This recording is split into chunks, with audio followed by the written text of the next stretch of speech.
తెలంగాణ రాష్ట్ర ముఖ్యమంత్రి రేవంత్ రెడ్డి గారికి మరియు తెలంగాణ రాష్ట్ర మంత్రివర్గానికి నా యొక్క హృదయపూర్వక నమస్కారాలు. ఎందుకంటే నిన్న జరిగిన విపత్తు మనందరికీ తెలిసిన విషయం.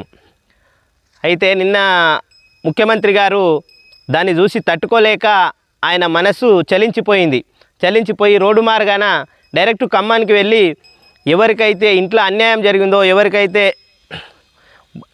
అన్యాయం జరిగి వారి ఇల్లు ఖరాబ్ అయినాయో, ఎవరెవరికి ఏం ఉందో లేదో అని తెలిసి ప్రతి ఒక్కరింటికి వెళ్ళి ఇల్లు తిరిగి వాళ్ళ సమస్యలు తెలుసుకున్నాడు. అలాంటి ముఖ్యమంత్రి మనమందరము అభినందించాల్సిన విషయం అన్నమాట. ప్రతి ఒక్కరూ మన తెలంగాణకు కావాల్సిన ముఖ్యమంత్రి ఎలాంటి నాయకుడు కావాలనో అలాంటి నాయకుడు వచ్చిందని ఎంతోమంది అభినందిస్తున్నారు ఈరోజు. అయితే ఈ ప్రతిపక్ష నాయకులు ఎవరైతే ఉన్నారో కేటీఆర్ కానీ కేసీఆర్ కానీ కనీసము వాళ్ళ దగ్గరికి పోయి వాళ్ళకి ఏముంది